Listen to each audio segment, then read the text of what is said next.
Keep a journal. Shoaf said, Mr. Rohn, not only be a student, but the good ideas that you develop from the books. Keep a separate journal. Write all this stuff down. Here's what he said. Don't trust your memory. If you're serious about becoming wealthy and powerful and sophisticated and healthy, influential, cultured, unique, keep a journal. Don't trust your memory. If you listen to something valuable, write it down. If you come across something important, write it down. Write it down. Now, I used to take notes on pieces of paper and torn off corners and backs of old envelopes and restaurant placemats and long sheets and narrow sheets and little sheets and pieces thrown in a drawer. Found out, best way, keep a journal. I've been keeping these journals now since age 25. It makes up a valuable part of my own learning, and it's a valuable part of my library. My own journals now form a good portion of my own library. The stuff.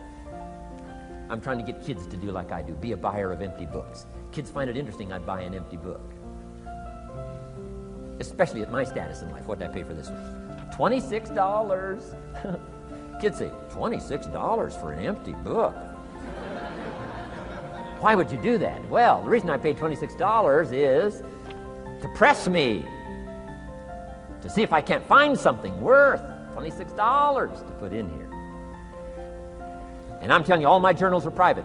But if you got a hold of one of my journals, you wouldn't have to look very far until you would say, this is worth more than $26. I must admit, if you got a glimpse of Mr. Rohn's journals, you'd have to say he is a serious student. Not just committed to his craft, but committed to life, committed to skills, committed to learning, to see what I can do with seed and soil and sunshine and rain and miracle and possibilities and turn it into equities of life and treasure, family relationships, enterprise, sales, management, gifts galore, everything you want, all available, especially in America. I'm asking you, keep a journal. I call it one of the three treasures to leave behind. Let me give you that. One of the three treasures to leave behind. Number one is your pictures. Take a lot of pictures. Did you ever look back, right? 2 or 3 generations, just a handful of photographs way back there. Wouldn't it be something if there was album after album, thousands of pictures to help tell the story? A picture's worth 1,000 words. Don't be lazy in capturing the event. How long does it take to capture the event? A fraction of a second. How long does it take to miss the event? A fraction of a second. Errors in judgment or disciplines. Take lots of pictures. Help tell the story. Click, click, got it. Click, click, got it. Keep. I go to Taiwan to lecture. Taipei, Taiwan. Grand Hotel. Neat place to do a weekend seminar. I got 1,000 students. Guess how many cameras? 1,000 cameras. They all bring their cameras. They wouldn't miss the event, take pictures. Takes me more time to take pictures than it does to do the lectures. Here's my new American friend. Here's my new American friend. Click, click, save it. Got it. 1,000 words, each one. What a scenario. Don't miss the pictures. When you're gone, one of the things to leave behind, the treasure in picture as well as in words. Next, your library. The library that you gathered, that taught you, that instructed you, that helped you to defend your ideals, that helped you to develop a philosophy, that helped you to become wealthy and powerful and healthy and sophisticated and unique. The library that helped you conquer some disease, the library that helped you to conquer poverty, the library that caused you to walk away from the ghetto, the library, the books that instructed you, fed your mind and fed your soul. Leave your library behind. One of the greatest gifts you can leave behind is your library. Stepping stones out of the darkness into the light. Your library. So leave your books behind. Your books will be more valuable than your couch. Your books, your books, your books. And third is your journals. The ideas that you picked up. The notes you took at seminars like this. Wherever you found an occasion to gather something valuable and put it in here so you could go back over it and go back over it. Repetition is the mother of skill. Read it one more time. Learn it one more time. See if you can digest it one more time. Let it coach you one more time. Let it teach you one more time. Let it inspire you one more time. Words are inspirational. The lyrics of a song. And not just read it once. That's why we put our stuff on cassettes so you can go through it again and again and again. If you hear a beautiful song that does something to you, you don't say, well, that's enough. Don't need to hear that again. No.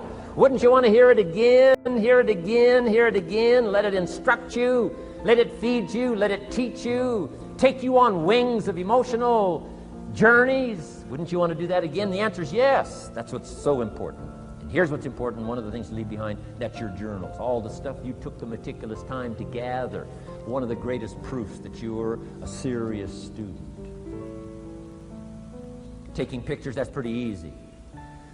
Buying a book at a bookstore, that's pretty easy. Here's one that's a little more challenging.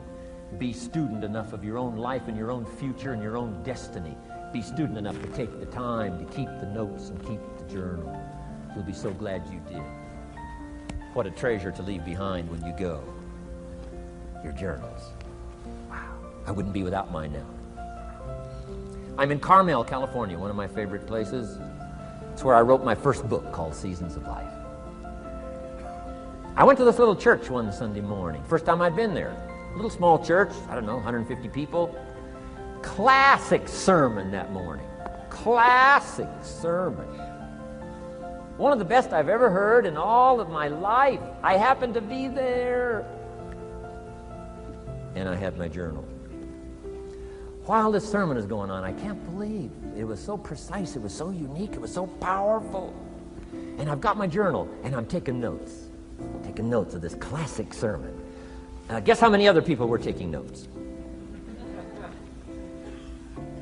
Approximately, guess. How many do you suppose? It looked like, best as I could tell, I'm the only one taking notes of this classic sermon.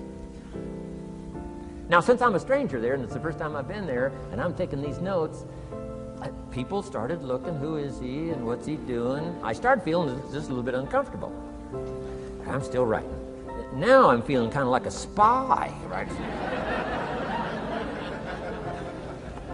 I could hear some of them say, he's going to get out of here with some of this stuff. And I did. I'm the guy that walked away with the stuff. I'm asking you to be no less sincere and be no less committed to the advancement of your philosophy, the set of the sail. Talk about have your best year ever this year, and then get ready for next year, your very best year ever, and they'll start being the best year after year. If you'll commit yourself to some of this simple stuff called personal development, start with a walk around the block. Start with the refinement of your philosophy. Start with the teaching of your own fabulous mind, where all the answers are. I can only give you a few answers from my own experience. The rest of all the magical answers are within the confines of your own mind, but it takes the books, takes the cassettes, takes the videos, personal conversation, sermons, lyrics from songs, dialogue from the movie. Let your heart be stirred by words. Find ways to capture.